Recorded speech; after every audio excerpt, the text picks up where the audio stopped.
Well, hello there. Hello, happy Friday. Happy Friday. Oh, I'm so excited, everybody, because I am sitting here just having a conversation with Heather Kent. And first, I just want to explain how Heather and I connected with each other. It was back in 2019, I believe, is when we decided that we were going to write books. And so we joined this author mentorship program. And so we met in Washington, D.C. She actually sat right next to me. And I told her, like last week, I said I was just so impressed because she was so good at the Instagram and getting all this stuff done that we needed to do to create some awareness about our books and get them on Amazon. And I was just like, pecking little bit by little bit. So Heather is like my idol in the terms of social media and being able to get out there. So anyway, so Heather, it's so good to see you. Likewise, it's so nice to chat with you and to connect with you. And I love your space. It makes me just want to go there, just snuggle up on the couch and have a tea with you. Yes, I know. Well, we'll just have a virtual tea right here. I love it. Okay, cool. Well, I just want to introduce you to everybody. So let me do that. So Heather Kent, she's a registered psychotherapist, and she has a training and background in trauma assessment and treatment. Now, she is the #1 Amazon best-selling author of the books Heal from Your Narcissist Ex and I Left My Toxic Relationship. Now what? Much of her professional practice is focused on helping clients through the process of recovering from the trauma and PTSD, the post-traumatic stress disorder of abusive relationships. Having survived her own experience in an abusive relationship, Heather soon came to realize that there are so many other women and some men find themselves in the same situation, and it leaves them feeling broken, ashamed, and paralyzed with fear. So she takes her experience from her previous teaching career, which I just found out about last week that she was a teacher. And with her integrative therapeutic approach to counseling, so she has virtual programs, she does speaking engagements, workshops, and retreats, and she's able to serve a larger population of clients who want interactive guided support from a licensed professional as they are making their way and navigating through trauma recovery from an abusive relationship and to really step into the next phase of their lives with safety and confidence. And Heather currently resides in Ontario. Yes, I'm a Canadian girl. Yes. And, much like your climate, all bundled up in the snow at the moment. Yes. It's a little bit chilly, so I have the fireplace going in the background and fabulous. But we're hardy folk, right? Indeed, absolutely. Yeah. So Heather, so in the intro, we talked a little bit that you were actually in this type of relationship. And so talk to me a little bit about what exactly is narcissism. I think it is one of those words that it's getting a lot of press. It absolutely is. A lot of press. Sure. And some of us may not quite understand what exactly is it. And I have a question with that. Do you feel because it's gotten so much press, is it being overused and a bit abused in some ways, or is it just that it's really raising the awareness of it's out there, folks? Yeah, I think like people have a concept in their minds of what narcissism is, and so I think it's important to kind of clarify that for folks because sometimes it can be confusing and we can maybe misuse it or overuse it for just kind of other personality disorders that are out there, and so it can be a little bit hard to spot when we're not sure exactly what we're looking at. So in order to be diagnosed with narcissistic personality disorder, you require an official and formal diagnosis from a psychiatrist. And so the American Psychological Association does classify it as a personality disorder in the DSM-5, which is the statistical manual that is used for diagnosis of psychiatric illness. And so in order to be diagnosed, you have to have 5 of the 9 criteria that they had specified in their manual.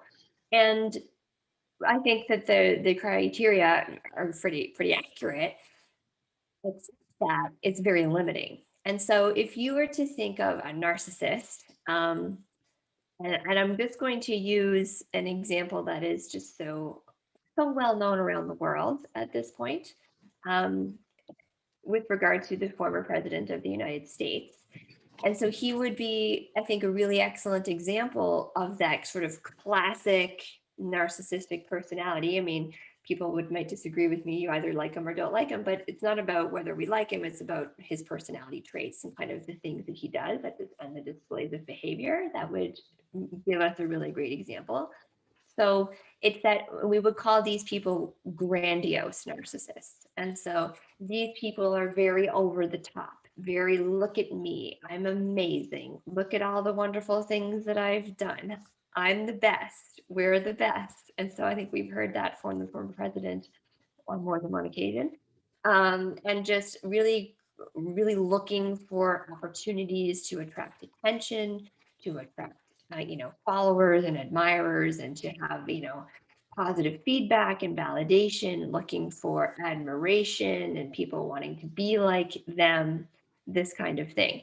And so that's the kind of personality that I think when people think the word narcissism, this is sort of what comes up for them. However, this is very limiting because not everyone who is narcissistic is like that. Not everybody has those big over the top kind of grand gestures. Interestingly, people who are grandiose narcissists, they report very high levels of happiness because they think everything's great. They think they're amazing. They think they're perfect. Nobody, can tell them that they're wrong. And so really the hallmark kind of traits are not being able to take accountability or responsibility for your actions. When someone calls you out on something that you did, do they accept responsibility or take the blame? Or do they deflect and blame somebody else, get upset and attack you, and in the former president's case, fire you if they don't agree with what you're saying? And so they're never wrong. They can never be told that they're wrong, and they cannot accept criticism of any kind. The other big hallmark factor of narcissism is the lack of empathy. And this is true across all spectrum of narcissistic personalities. The inability to consider the feelings and experience of other people, how what they do or say could impact others, because the only needs that matter are number one, their own needs. And so that's true whether or not you have children, whether or not you have a partner, whether or not you are the CEO of a company, whether or not you are, treating people in medicine, the only needs that are considered in any narcissist's decision making are their needs, period. And so the lack of empathy is a really big kind of red flashing light that you're dealing with someone who is a narcissistic personality. And then also that inability to take any kind of criticism or accept responsibility for things that they've done it or said. And so with that, we have these other sort of very common, and I would maybe even argue more common subtypes of narcissists who we deal with every day that the DSM-5 does not account for. So that, that criteria. So I find it very limiting because it only kind of talks about that grandiose sort of classic idea. So you have these other types of narcissistic personalities too. And then I think this is where it gets confusing for people, because if they're not like a Donald Trump kind of scenario, well, then they might not, we think, oh, they're not a narcissist because they're not like that. This is absolutely not the case. This is not true. So one of the most common things that we see is in people who we call covert narcissists. And that means that they are very, very quiet. Sometimes they might be even introverted. They do not want to draw attention to themselves. So they're the opposite of the grandiose. Look at me, I'm amazing. Because they are so terrified of criticism and judgment from others that they do desperately do not want to attract any attention. So they want to fly under the radar, they want to be quiet. But internally, they still harbor that secret grandiosity where they think that they're better than other people. They think that other people should be envious of them. They compare themselves to people all the time. They're in kind of secret competition with others all the time. They are, harboring internal resentments of other people. And again, lack of empathy, absolute inability to take any kind of accountability for their actions and things that they do and things that they say. Completely unable to take any kind of criticism. 100%. That shatters their sense of their little self that they're trying to protect, their ego. And so these people often report high levels of anxiety, high levels of depression, because they're in this sort of constant fear of being, judged or, discovered or outed or whatever, as not being this, outward portrayal of what they've given to the world, which is their false self. And then we have a communal narcissist, which is the most interesting to me. And it was a little bit what I dealt with in my situation, where the communal narcissist is very social, has all the social graces, is super charismatic, really fun to be with. People, are naturally attracted to them. They're very helpful. They come across as being very thoughtful. They're very involved in their community. They'll, do whatever they can to help their friends or their neighbors. They're coaching teams. They're volunteering. They're donating large amounts of money to charity. A great person. Yeah. But their motivations behind doing those things are to be perceived as the great person. So they need to be viewed as the best good person out there, kind of thing. So their reasons for doing it are for getting that, that recognition. Whether or not it's published in the newspaper doesn't matter, but other people in their lives need to perceive them to be what a great guy, what a wonderful person, that kind of thing. And so that's what I dealt with. I got told so many times, oh, Heather, you're so lucky to be married to him. Like, what a great guy. Like, I can't believe how lucky you are. He's so helpful. He's so wonderful. He's so like, whatever, this, that, and the other. What a great friend. And he was a great friend. He absolutely was a great friend. He was a terrible partner. So like what they didn't see was what happened, once we went home. Right. So what happens behind the scenes in that? Because there's such a different, there's that whole looking good component out to the external world. Mm-hmm. What kind of things may be happening in someone's personal life behind the closed doors, behind the curtains, that so kind of like, how do you know if you're in this kind of abusive cycle with someone? And so I actually kind of created a little checklist of questions that people can ask, and I call it the "Is my partner a narcissist?" test. So these are the questions that you can kind of reflect on and ask yourself. Number one, and again, I wrote these as if you're dealing with a romantic partner or like an intimate partner, but these questions can be applied to anyone. It can be applied to a coworker, a colleague, a friend, a boss, a family member. But in this context, I wrote it in for intimate relationships. So the questions that you can ask yourself to know whether or not, this could be you. Does my partner experience an exaggerated sense of self-importance? So do they think, like I said, like they're great, even if they don't say it out loud to everybody, on Facebook or on YouTube? But do they really feel like they're more important than other people, including you? Does he require constant admiration from others? And again, doesn't have to be a big demonstration, but do they need to know that other people have a certain opinion about them? Does he expect total compliance from others? So are they expecting that you're going to listen to what they ask you to do all the time? How does it go when you don't want to go along with what they say or what That's they my want? question. What happens when you don't go along? What happens when you don't go along? You get a complete kind of 180 usually. Anger, rage, attacking, Mm. gaslighting, possibly telling you that what you want to do is wrong, accusing you of being difficult, of being adversarial, of fill in the blank. Okay. Um, and then does my partner struggle to recognize the emotions and the needs of other people? So this is the empathy question.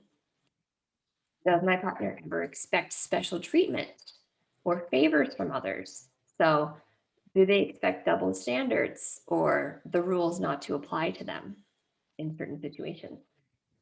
Does he ever experience heightened jealousy? So jealousy maybe of you and who you spend time with, even if it's maybe your children or your family. And do they experience jealousy about the success of other people and want to be as successful as they are?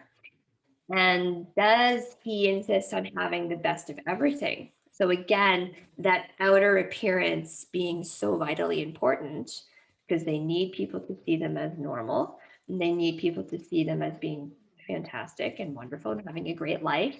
And so having the best of everything, great house, nice car, expensive clothing for the children, all of the nice finishings and fixings in the house, maybe a boat or other kind of toys, or a bigger boat if the first boat isn't good enough anymore.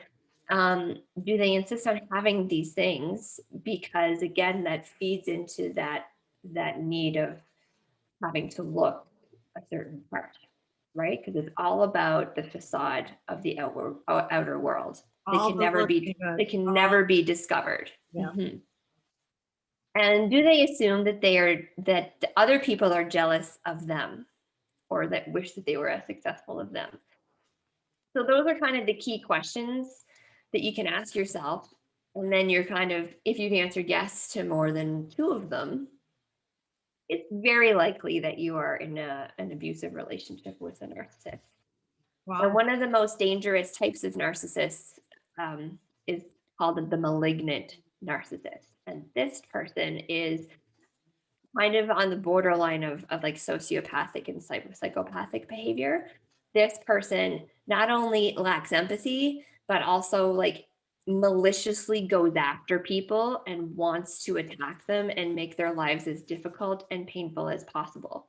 And they have no qualms about doing so. They could be also physically or sexually abusive, in addition to being financially abusive and just relentless and lots of threats, threatening to ruin your life if you leave, threatening to make it difficult, threatening to take all the money, and going as far as possible to make sure that that happens. Destroying you, threatening to fire you.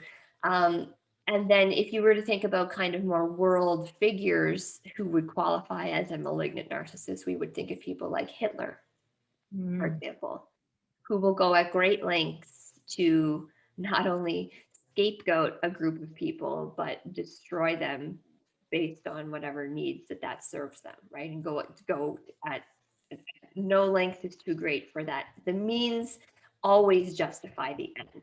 And so these people are highly dangerous because they're just looking to inflict pain on you. Wow. So what percent do you, I don't know if the statistics are out there, but what percent of the population would fall into this narcissistic personality disorders? Is that what you would call it? So there was a statistic shared last week in an interview that I did that around 450 million people in the world have been diagnosed with NPD or narcissistic personality disorder. But Wow. I'm going to go ahead and argue that it's actually much higher. Because here's the thing. In order to be diagnosed a narcissist, you have to first be willing to admit that you have a problem. When you're a narcissist, you don't have any problems, nothing is ever your fault. So admitting that you have a problem, number one, big feat. Number two, agreeing to go to see a psychiatrist who then get diagnosed as having NPD. someone else tell you there's something wrong with you is not going to go well. No. And so the amount of people who actually get diagnosed, I would say, is far fewer, a very small number of people compared to the amount of people out there who actually have NPD but are not diagnosed because they refuse to admit that they have a problem. So they just never get treated at all. Wow, that's like frightening. Those are frightening figures. And Yeah. to think that, so I asked you this last week. You and I happened to be on a call, and I asked you this last week. What of the ones that actually do go and get diagnosed?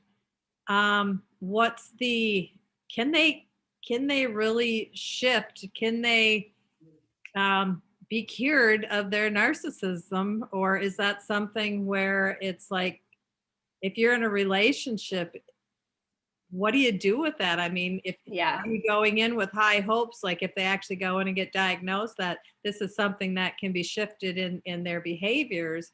Well, Or I mean, yeah. So initially, when you get involved with one, you don't know that they are one because right. they're very, very good at their craft. And so they suck you in and they get you involved and they really go deep with you in this initial phase. And there's a cycle of abuse that goes along with it.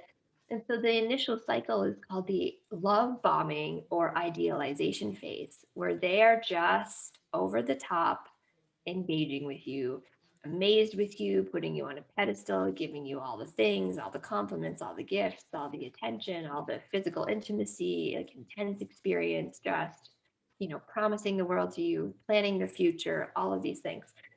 And really what they're doing is they're mirroring back to you the things that you're feeding to them Mm, because they actually can't do that on their own. Um, and again, it's the empathy piece, right? And so what we fall in love with is this version of a person that doesn't really exist. And we could argue even it's actually a version of ourselves because they're reflecting back what we give to them, which is wonderful things, right? mhm. Um, but then that fades over time, and then we get into this devaluation part of the cycle where there's the possible verbal abuse, putting you down, gaslighting you, where they're telling you that what you think happened is wrong, or like you question your sense of reality. They're claiming things that they did or said never happened, or that it happened not the way you thought that it did, or it only happened because of something that you did. And so it's your fault that that happened, this type of thing. And then we go into the discard phase where they just completely toss you aside and ignore you and don't give you any attention at all. And then as you feel like, okay, I maybe should just leave because there's no point here, that sets the alarm bells off to them, and then they suck you back into that idealization, which is called hoovering. And they do just enough hoovering to keep you on the hook and to keep you that glimmer of hope that they kind of feed you, this breadcrumbing. Because that initial phase of that person, that's what you fall in love with, and that's who you think that you're with, and that's what you signed up for, and that's what you devoted your life to. um, and so, can a narcissist, be healed? Yes, but to get them, A, to admit that they have a problem, B, go to get a diagnosis, and then C, commit to seeing a therapist on a like very rigorous, weekly basis, probably for years, is highly unlikely. And like therapists who work with narcissists talk about how it's just this constant back and forth. You take 2 steps forward and 6 steps back, Mm. and you're constantly fighting against this ego, this fragile insecurity, right? That they just can't tolerate any kind of discomfort. And so doing the work to become less narcissistic is a real commitment, and it's hard work, and it's not a quick fix. And so there was an article in Psychology Today this month, and it's called "Can a Narcissist Be Cured?" And it talks about, kind of the different phases of the therapy that they have to go through, up to, I think, 12 different phases. They Oh, don't learn how to be empathetic until phase 8. wow. So we're talking years of work if they get to that point without quitting. So So if it's are very unlikely that you're going to spend any chunk of time in your life watching that healing happening, before you die. It's just, Right. it's a process. So here's the question. So if you were sitting across the table from me, I'm your friend. I come to you and I'm like, Heather, this is what's going on. I don't know. I'm shaken. I don't know how much I can do this. What should I do? What should I do? So usually what I'll do is I'll ask some questions, get a little bit more information, and then I'll say, I have a 3-minute YouTube video. I just want you to watch this. Just see what you think.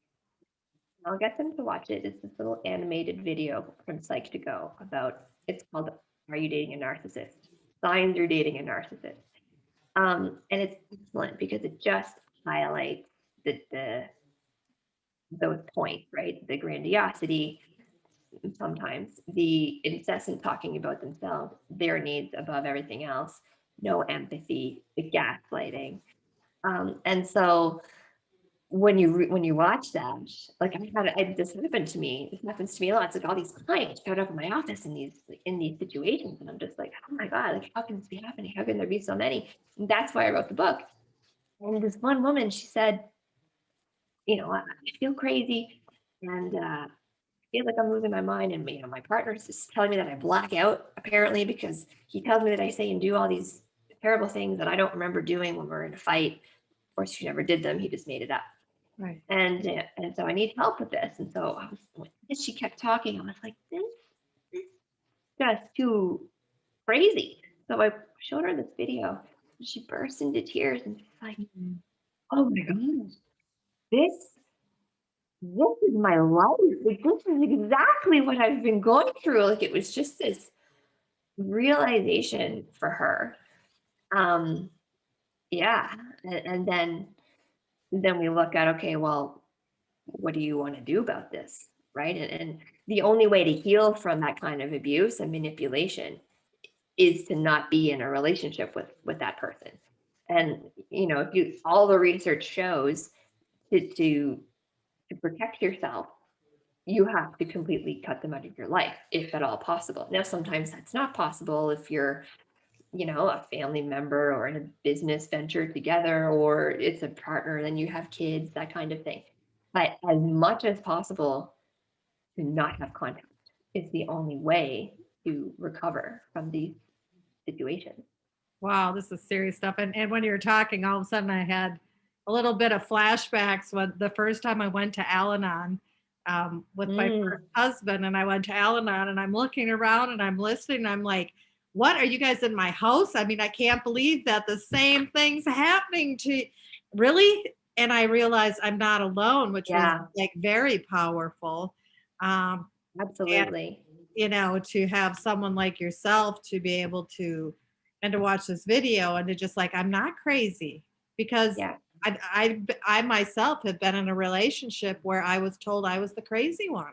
Me too. Chemical dependency. It was like, I didn't do that, and you're making this stuff up, and you're sitting in a cloud of, oh my gosh, am I that crazy? And they create this fog of chaos, and you're just in the fog every day, and you're in survival mode. You don't know what's happening. You can't see. And like that, like people always judge, like, oh, why do people stay in abusive relationships so long? Well, there's lots of reasons. One, you don't even know what's happening. Two, you've got this trauma bond, so kind of like a Stockholm syndrome thing going on, where you care about this person who's psychologically abusing you on a daily basis, and that's really hard to break from. And then you don't understand what's happening because you don't know what you don't know, right? Until someone shows you. And so that was the motivation for writing the book, was because like I had clients that just showed up, and like so many of them, and I'm like, you're just in this little area in Ontario and Canada. I'm like, if it's just this, how many people that I'm finding that are suffering in this way, this has to be much bigger than I ever imagined. And so it was my clients who inspired me to write this book. And now, like, to offer groups, like therapy groups, so that I can, other women and other people can see and to connect with people who also went through this and who are, in that trauma healing process. And it's like you said, when you went to Al-Anon, you're just like, oh my God, I don't have to explain it to you. You understand, you get it. And it Right. is so validating and finally empowering. And like, doctors that people like my clients have gone to and they don't get it at all.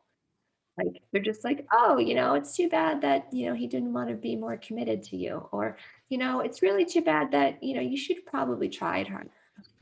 No, Oh, and I'm like, sure you have all these other things too. Like if you belong to a religious community and it's like, oh, you made these vows or whatever, mhm. or maybe there is some chemical dependency or something. Well, that's a sickness, and all of those things. And so then you're thinking, I know, I've lived it. The guilt that you Guilt is carry. like, oh my gosh, when I married this individual, I did it for life. And then I had a child involved. And then it's like, okay, how am I going to mess that up? But then finally there came a time that I said, it's either him or It's a just sink or implode. swim We're situation, all right? going to implode and my child is going to be so negatively affected. Yeah. And so I'm going to cut it off now. And I think I told you last week, I remember sitting in a bathtub after my ex, after we separated, and it was Mhm. my son was like 3 or 4 and he was in bed and I was sitting in a bathtub, and all of a sudden this like gray fog it felt like it literally lifted, and I looked around and I thought, oh my gosh, I'm sitting in a bathtub and no one is like sitting outside the door making me feel bad and wrong for taking Yeah. a bath. No one is yelling at me for not, paying attention to them. And Yes, yeah, yes. yeah, Oh, wow. absolutely. Yeah. Wow. This Mhm. is this is just like, ugh, got little goosebumps going on that one, so Yeah. And like when I went through this too, and it was a couples therapist who told me, if you can imagine, their goal is to, keep you together. She pulled me aside. She's like, I need to talk to you privately. You need to get out. This is not healthy. Like that was like a smack in the face. And it's like, okay, so I'm really not crazy. Oh, okay. And that was really just that was the moment where I was like, okay, I guess I need to do something about this. But then, yeah, it was really scary, and I didn't have my narcissist ex had gotten my family involved in his weave of lies, and so that was really stressful. And they feel awful that they were manipulated by him too. But that's what they do. They will get yeah. people around you to, get sucked in. We call those people flying monkeys, and they kind of do their bidding and believe the lies, and it can be very, very chaotic. And so that's why it's so hard to see what's happening. And so when you finally kind of get that information and realize what's going on, and you're like, oh gosh, what do I do? Then there's this community of people and others who are going through it with you, and it's just such a lovely um, experience to be able to come to a place that is safe, that where you don't have to worry about being judged, where people really see you and really understand you, and then you can do some of that healing and the trauma work, because it is your brain has been damaged by this situation, like the prolonged exposure to these things. And we do that kind of clinical, post Mhm. trauma work to be able to move forward and feeling safe and feeling confident and not feeling fearful and not feeling like at any given moment what's going to happen next, how are they going to punish me next. And then how to navigate parenting in a situation. We do a lot of work around that because that can be very complex, and I'm actually navigating that myself right now, with my current partner, with his children. And so it's certainly interesting. But you are, what I'm seeing here, and I've known you for we're A going couple on of a couple of years. years. Yeah. You are this bright light and positive, and you've endured a lot of tragedy, especially Yes. over the last year, that Yes. almost like keeps throwing this into your face like, boy, this is really out there, but you found your calling in a way that, and you're an angel of mercy out there and an angel of that there's hope. And Well, we and there is hope, and that's don't the have to thing. stay like that. There Yeah. is hope, and you're a perfect picture of this is what it can be. And I'm actually really grateful for my experience, as weird as that sounds, because in that process of healing that I went through, I mean, you learn a lot about yourself. You learn a lot about other people. You learn a lot about healthy relationships and boundaries. You learn a lot about how to trust yourself again. You learn a lot about how to, trust others again. And how to maintain these boundaries that, I'm no longer going to tolerate people to treat me in these, very unacceptable ways. And to feel like you reconnect with yourself, which then allows you to show up as that best, better version of yourself in those roles that we play as mother or grandmother or, sister, whatever it is, coworker. And so it really is just a gift that I was given, because then I can, allow other people to have that same kind of healing transformation process, and watch watch how they're able to do that. And it's just such a gift that I've been Well, given. it is, and I just want to explain to people that are watching this. Heather and I, the author, was with the author incubator, but we were chosen to be a part of that because it all is about that. We all have a mission. We all have a servant's heart to help heal the world, and whatever our tiny little way is. You know, Yes, and Pat, and your work is so just, I feel like our service is so very in line and very yep, attuned to the other, because it's all about healing the wounds and yep. recovery and grieving and letting go, and and and so and knowing that you can step forward and get to the other side yeah, of that trauma, whether it's all loss, it is grieving, it's all absolutely. the stuff that you're going through, and that you're teaching people, and that the people that are coming to you, all the people that come to me, it's like these are things that do happen in life. Unfortunately, it isn't all just puppy tail Sunshine and rainbows. and sunshines and rainbows. We wish that it was, but Mhm. we've learned that we can create more of the sunshine and Yeah, rainbows in our life, and take like you said, the traumas and the tragedies, because it helps us to understand ourselves better. But then also, I think you and I would both agree upon this, that when any of us have gone through these situations in our lives, these challenges, when we can start then paying it forward in service to other people, that's where the true healing it's comes so in, true. I right? totally agree with you 100%. Yeah. Absolutely. Yes. Yeah. Yeah. That's such a beautiful way to describe it too, is it's just you, it's the next level of healing or something, or it's just Yeah. like the next phase. And it's just, again, like a gift that I wasn't anticipating. And I always say, we embark in this work in service for others because we're passionate about it, we care about it, and it matters. And then it also, we benefit from the work too, and do additional healing. So it's Yep. really a kind of a win-win. Everybody wins. Oh, this has been so much fun.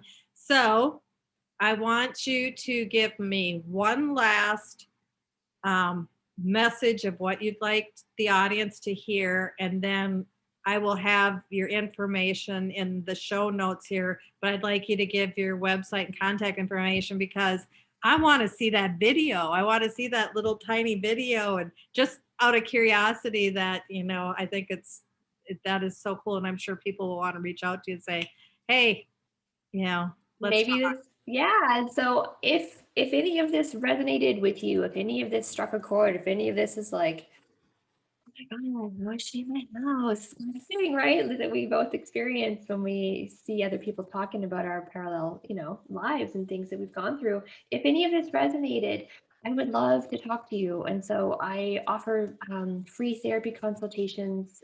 So you can just very easily book an appointment with me for an hour.